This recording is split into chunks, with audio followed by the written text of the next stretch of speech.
Sir RERA DTPC ఒక approval ఉన్న ప్రాజెక్ట్లో కొనుక్కుంటే సేఫ్ సేఫ్ 90% సేఫ్ 100% మన పక్కన పెడితే సో ఇంత గ్యారంటీగా మనకు కనపడుతుంది రేరా సర్టిఫైడ్ ఉన్న ఏజెంట్నే మీరు త్రూ వెళ్ళండి ఇవన్నీ చాలా క్లియర్గా చెప్పేస్తున్నారు అయినా కానీ ట్రాక్ అనేది మారుతుంది 100% మారుతుంది అంటే ఇంత క్లియర్గా చెప్పి ఇదిగో ఇది ఈ త్రూ ఇలా వెళ్ళండి రేపు రెస్పాన్సిబిలిటీగా రేపు బాధ్యత అనేది మనం కొన్న తర్వాత కంప్లైంట్ ఇవ్వడానికి కావచ్చు నేను రేరా చట్టం రేరా ఏదైతే గైడ్ లైన్స్ ఇచ్చిందో దాని ప్రకారమే ఆ ఏజెంట్ త్రూనే కొన్నాను చెప్పుకోవడానికి ఉంటుంది వాళ్ళకి ఉంటుంది రేరా ప్రొటెక్షన్ కూడా ఉంటుంది 100% ఇదే ఈ రేరా ప్రొటెక్షన్ అన్నారు కదా మీరు అవును ఎలాంటి ప్రొటెక్షన్ ఇస్తారు వాళ్ళు త్రూ రేరా ద్వారా కానీ డిటిపిసి ద్వారా కానీ కొంటే రేరా ప్రొటెక్షన్ అంటే ఎలా ఉంటుంది అంటే ఈ మధ్య ఫ్యూ లేఅవుట్స్ అండి వాళ్ళకి పర్టికులర్ టైం పీరియడ్ ఉంటుంది ఆ టైం పీరియడ్లో డెవలప్మెంట్స్ కంప్లీట్ చేయాలి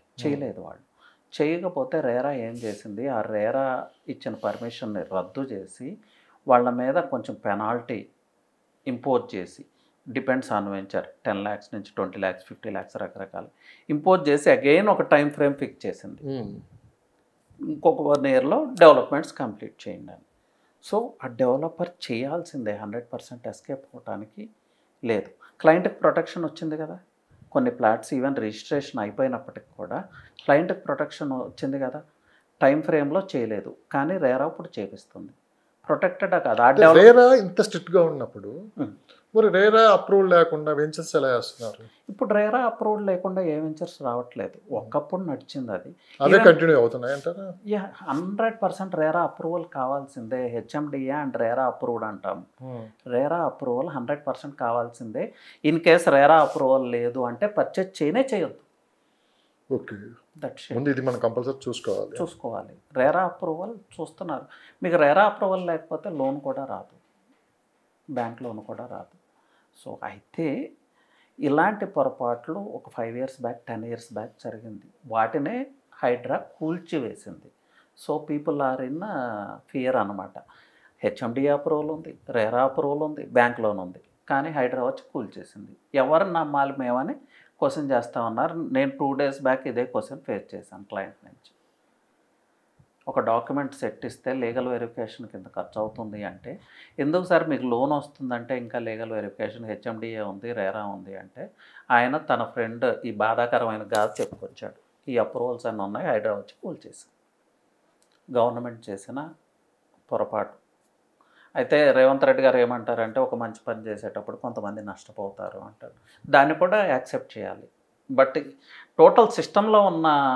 మిస్టేక్స్ ఇవి డెవలపర్స్ని బ్లేమ్ చేయటం కన్నా ముందు ఆ పర్టికులర్ అథారిటీస్ని వాళ్ళని పట్టుకోండి ఎందుకు పర్మిషన్స్ అనాథరైజ్డ్గా ఇచ్చారు సో మన సిస్టమే అలా ఉంది సో ఆ భయం ఇప్పుడు ఉంటుంది ముందు కూడా ఉంటుంది ఎన్ఆర్ఐ మార్కెట్ ఎలా ఉంది సార్ ఎన్ఆర్ఐ ఆలోచన ఏ విధంగా ఉంది ఇప్పుడు అక్కడ కూడా చాలా ప్రాబ్లమ్స్ ఫేస్ చేస్తున్నారు అవునండి చెప్పుకుంటే చాలా ఉంది స్టోరీ సో ఏంటి ఇన్వెస్ట్మెంట్స్ ఏమైనా తగ్గే అవకాశం ఉందంటారా ఇటువైపు అండి ఓవరాల్గా చూసుకుంటే ఎన్ఆర్ఐ కాల్స్ కొంచెం అయితే తగ్గనాయి వస్తున్న ఎన్ఆర్ఐ కాల్స్ కొంత తగ్గనాయి but few are reaching out still now దీనిలో డిసడ్వాంటేజ్ ఉంది అడ్వాంటేజ్ కూడా ఉంది డిసడ్వాంటేజ్ ఏంటంటే మేబీ అక్కడ జాబ్స్ పోతే ఏంటి పరిస్థితి అని కొంతమంది ఏం చేస్తున్నారు ఆ కంట్రీని వదిలేసి ఇండియాకి they are coming back so ఇక్కడికి వస్తున్నారంటే ఒక విల్లానో ఒక ఫ్లాటో పర్చేజ్ చేయాలని చూస్తారు వాళ్ళు 10 years బ్యాక్ వెళ్ళి ఉంటారు they have some saved money కదా సో అది ఇక్కడ రియల్ ఎస్టేట్ మీద ఇన్వెస్ట్ చేస్తున్నారు ఇది added advantage but regular flow of funds ఉండేవి ఇంతకుముందు కానీ ఇప్పుడు వాళ్ళు ఇన్సెక్యూరిటీలో ఉండటం వల్ల ఏం చేయాలనే కన్ఫ్యూజన్లో ఉన్నారు దీనిలో అడ్వాంటేజెస్ ఉన్నాయి డిసడ్వాంటేజెస్ ఉన్నాయి ఒక పాయింట్ ఆఫ్ టైంలో ఏమైందంటే ఎందుకు ఇండియా వెళ్ళి హైదరాబాద్ వెళ్ళి ఇన్వెస్ట్ చేయాలి నేను యూఎస్లోనే కొనుక్కుంటాను ఇక్కడ ప్రాపర్టీస్ కూడా అమ్మి అక్కడికి తీసుకెళ్ళి కొనుక్కుందామనే ఆలోచన చేశారు ఇప్పుడు అసలు ఆ పొరపాటును కూడా అలాంటి ఆలోచన చెయ్యట్లేదు ఇది మనకు యాడెడ్ అడ్వాంటేజ్ సో ఇక్కడ అడ్వాంటేజెస్ ఉన్నాయి డిసడ్వాంటేజెస్ ఉన్నాయి కానీ టైం గడిస్తే కానీ మనకి ఏంటనేది క్లారిటీ రాదు కొంచెం టైం కన్ఫ్యూజ్ అయితే నడుస్తుంది 100% పక్క అమెరికాలో జాబులు అవును ప్లస్ అక్కడి నుంచి పంపించేయడం ఐటీ క్రైసిస్ అవును లోకల్స్ నుంచి వ్యతిరేకత, రకరకాలుగా అక్కడ ఉన్న ప్రెసిడెంట్ డ్రాస్టిక్ డెసిషన్స్ ఇవన్నీ ఇంపాక్ట్ ఉన్నాయి. సో వెనక్కి వచ్చేవాళ్ళు చాలా. గోల్డ్ రేట్ అయితే పెరిగిపోతా ఉంది. గోల్డ్ రేట్ అయితే పెరుగుతూ ఉంది. సో నెక్స్ట్ వచ్చేసి ఎగ్జిట్ నెంబర్ 2 సార్, ఏంటి పరిస్థితి exit number 2? Yeah, most happening place. Yeah అంటే ఇప్పుడు హైదరాబాద్ రియల్ ఎస్టేట్లో రెసిడెన్షియల్ సెక్టర్లో హ్యాపెనింగ్ ప్లేస్ అంటే ఎగ్జిట్ నెంబర్ 2నే. ఎగ్జిట్ నెంబర్ 2 ఎందుకు అంత హ్యాపెనింగ్ ప్లేస్ అంటే కోకాపేటకి వెరీ నియర్, ఐటీ షాడో ఏరియాస్కి చాలా చాలా నియర్ కాదు, ఐటీ షాడో ఏరియాకి ఎక్స్టెన్షన్ అంతే, పార్ట్ ఆఫ్ ఐటీ షాడో ఏరియానే, part of financial district Kollur Velimala అనే ప్రాంతాలు. So just financial district extend అవుతుంది అంతే అటువైపు. సో ఒక డౌన్ టౌన్ లాగా అంటే ఇక్కడ ఐటీ సెక్టర్ అంతా ఉంటే వాళ్ళకి కావాల్సిన రెసిడెన్సెస్ కొల్లూరు వెలిమలలో రానున్నాయి.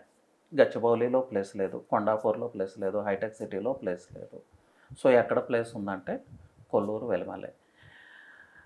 కోకాపేట అనేది అందరికీ అందుబాటులో లేదు. So everybody is moving towards Kolluru Velimala. ఇంత దగ్గరలో ఉన్న అప్పటి వరకు ప్రైజెస్ ఎందుకు పెరగలేదు అనే క్వశ్చన్ కూడా ఉండొచ్చు. కొంత సోషల్ ఇన్ఫ్రా అక్కడ డెవలప్ కాలేదు because of that railway line. ఆ రైల్వే లైన్ హడ్డీలు ఉండటం వల్ల ప్రాపర్ కైండ్ ఆఫ్ రోడ్స్ ఇప్పుడు కూడా లేవు. ఈవెన్ టుడే ఈరోజు కూడా ప్రాపర్ రోడ్స్ లేవు. కొన్ని రోడ్స్ ఈ మధ్య వచ్చినాయి. సో ఆ రేడియల్ రోడ్ 7 ఎక్స్టెన్షన్తో ఆ ఏరియాకి ఎట్ ఏ టైం బూమ్ వచ్చింది. ప్లస్ అక్కడ వస్తున్న డెవలపర్స్ కూడా ప్రీమియం బిల్డర్స్ అంతా ఆ ప్రాంతంలో తమ యాక్టివిటీ స్టార్ట్ చేశారు. సో నెక్స్ట్ లెవెల్కి మూవ్ అవుతూ ఉంది ఈ 2 ప్రాంతాలు కూడా. ఇకపోతే ల్యాండ్లో ఇన్వెస్ట్ చేయాలి ఈ ప్రాంతాల్లో. న్యూ వెంచర్స్ ఏమీ రావట్లేదు. సో ఓల్డ్ వెంచర్స్లో కొంత ఇన్వెస్టర్ స్టాక్ ఉంది, అలాగే రీసేల్ ప్రాపర్టీస్ ఉన్నాయి. ఇది గోల్డెన్ పీరియడ్ అండి. ఈ పీరియడ్లో కనుక ఆ ప్రాంతంలో ఆ గోల్డెన్ కారిడార్ అనే ఏరియాలో ఎక్కడ మీరు ఒక ఫ్లాట్ పర్చేజ్ చేసినా కూడా ఇది రాసి పెట్టుకోండి, నెక్స్ట్ 10 ఇయర్స్లో బియాండ్ ఇమాజినేషన్ గ్రో అవుతుంది. ఇంకొక ఫైనాన్షియల్ డిస్ట్రిక్ట్, ఇంకొక హైటెక్ సిటీ అంటే రెసిడెన్షియల్గా డెవలప్ అవుతుంది. ఇలాంటి ప్రైస్ గ్రోత్ అక్కడ చూడబోతున్నారు. ఇది బియాండ్ ఇమాజినేషన్. ఎందుకంటే మనం పారామీటర్స్ గురించి మాట్లాడుకున్నాం, అవన్నీ కోపప్ అవుతున్నాయి అక్కడ. సో దాన్ని మించిన లొకేషన్ ఇంకోటి లేదు ప్రజెంట్ హైదరాబాద్ రియల్ ఎస్టేట్లో. హైదరాబాద్లో కొత్త మార్కెట్ ఒకటి నడుస్తుంది మధ్య, ఏదండి? విపరీతంగా అద్దెలు పెంచేశారు. యా, మధ్యకాలంలో ఎక్కడ చూసినా కానీ దాదాపు 30 to 40% పెంచారు. ఏంటి, దేనికి సంకేతం ఇది? యా అండి, ఈ రెంటల్ పెరగడానికి మల్టిపుల్ ఫ్యాక్టర్స్. బెంగళూరుని గుర్తు చేస్తుందేమో అట్లా, ఆ విధంగా ఉంది పరిస్థితి వాస్తవంగా గ్రౌండ్ లెవెల్లో. అవును, బెంగళూరులో మీకు మినిమం మీకు తెలుసు కదా ఎలా ఉంటాయి. 1 year అడ్వాన్స్ పే చేయాలి. 1 year పరిస్థితి హైదరాబాద్లో కూడా అలానే కనిపిస్తుంది. హైదరాబాద్లో వచ్చే 5-10 ఇయర్స్లో అదే జరగబోతుంది. ఇది కొత్త విషయం ఏమి కాదు, చాలామంది చెప్తా ఉన్నారు. లాస్ట్ 5-10 ఇయర్స్ నుంచి హెచ్చరిస్తూ ఉన్నారు. మనం బెంగళూరు వైపే మూవ్ అవుతా ఉన్నాము, మనం ఊరికే షోకేస్ చేస్తున్నాం, సింగపూర్, దుబాయ్, న్యూయార్క్, నోటికి ఏదొస్తే అది. అంటే ఇలా మాట్లాడితే కొంత వ్యతిరేకత వస్తుంది. Los angeles no and bits and pieces, అక్కడొక బిట్ తీసుకొచ్చి ఇక్కడ మనం ప్రజెంట్ చేస్తూ ఉన్నాం. అది రాంగ్. మాస్టర్ ప్లాన్ని బేస్ చేసుకుని పర్మిషన్స్ ఇవ్వటం, మాస్టర్ ప్లాన్స్ వర్క్స్ కంప్లీట్ కావు, కానీ మాస్టర్ ప్లాన్ బేస్ చేసుకొని ఇష్టం వచ్చినట్లు పర్మిషన్స్ ఇచ్చారు. సో కన్స్ట్రక్షన్ కాస్ట్ విపరీతంగా పెరిగిపోయింది, ప్రీమియం సెక్టర్ ఎంటర్ అయిపోయింది. సో వాళ్ళు రెంటల్ ఎప్పుడైతే పెంచుతారు, ప్రీమియం సెక్టర్లో లో రెంటల్స్ ఉండవు కదా, వాళ్ళు రెంటల్స్ ఎప్పుడైతే పెంచుతారో మిడ్ సెక్షన్లో కూడా రెంట్ పెరుగుతారు. ఆ హైరైజ్ టవర్స్లో 2 BHK 70,000. సో ఇక్కడ 20,000 ఉన్నది 25,000 చేస్తారు. ఇది ఒక రీజన్. ఇంకొకటి ఏంటంటే కోవిడ్ టైంలో ఏమైందంటే ఎవ్రీబడి వాంట్స్ టు లీడ్ ఒక క్వాలిటీ ఆఫ్ లైఫ్ కోరుకుంటున్నారు. సొంత ఇల్లు, ఇంకోటి పక్కన పెట్టండి, మనం బతికినంతకాలం మంచిగా బతకాలి. సో అడ్జస్ట్ అవ్వట్లేదు. సో నాకు మంచి 2 BHK 3 BHK అయితే కావాలి, ఒక 5,000 ఎక్కువైనా పే చేయడానికి పీపుల్ మైండ్ సెట్ ప్రిపేర్ అయ్యారు. దానివల్ల రెంటల్స్ పెరిగినాయి. ఇంకొకటి ఏంటంటే కోవిడ్ టైంలో రెంటల్ డిమాండ్ చాలా తక్కువ ఉంది, చాలా ఖాళీగా ఉన్నాయి ఫ్లాట్స్ అన్నీ. ఈ ఇన్వెస్ట్ చేసిన బిల్డర్స్ అందరూ దాన్ని మళ్ళీ బ్యాక్ తెచ్చుకోవాలి, కొంత లాస్ అయి ఉన్నారు, వాళ్ళు ఈఎంఐస్ పే చేసి ఉన్నారు. సో ఆ రెంటల్స్ అప్పుడు ఏవైతే వాళ్ళు కోల్పోయారో ఇప్పుడు మళ్ళీ వాటిని వెనక్కి తీసుకునే ప్రయత్నాలు. అన్నిటికీ మించి ఓవరాల్ ఇండియా నుంచి ఇన్ఫ్లో పెరిగింది హైదరాబాద్కి లాస్ట్ 10 ఇయర్స్ నుంచి 5 ఇయర్స్ నుంచి. సో డెన్సిటీ ఆఫ్ పాపులేషన్ పెరుగుతుందంటే రెంట్స్ పెరుగుతాయి న్యాచురల్గా. ఇదేమీ జరగకూడని విషయం ఏమి కాదు. We're heading towards Bengaluru. ఇప్పుడు హైదరాబాద్ ఎఫర్టబుల్ సిటీ కూడా కాదు.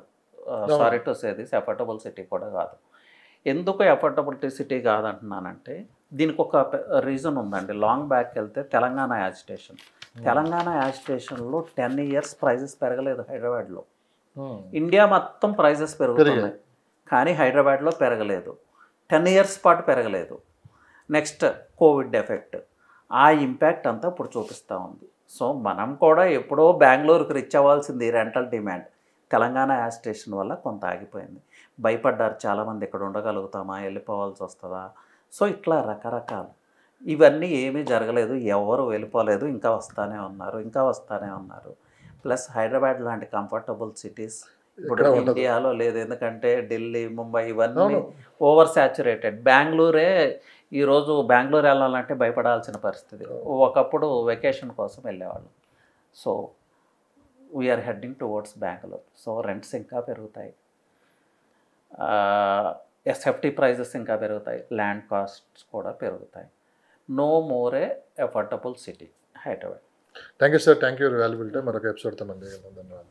థ్యాంక్ యూ లక్ష్మణ్ గారు, థ్యాంక్ యూ. సో ఒకసారి మీతో కూడా కాంటాక్ట్ కావాలి చాలామంది అడుగుతున్నారు, మీ ఫోన్ నెంబర్ ఏమిటి? యా అండి, రియల్ ఎస్టేట్ రిలేటెడ్ ఎలాంటి ఇన్ఫర్మేషన్ కావాలన్నా మీరు నాకు కాల్ చేయొచ్చు. నేను రవిప్రకాష్, నా ఆఫీస్ వచ్చి హఫీస్పేట్లో ఉంటుంది. నా నెంబర్ వచ్చి 9133728888.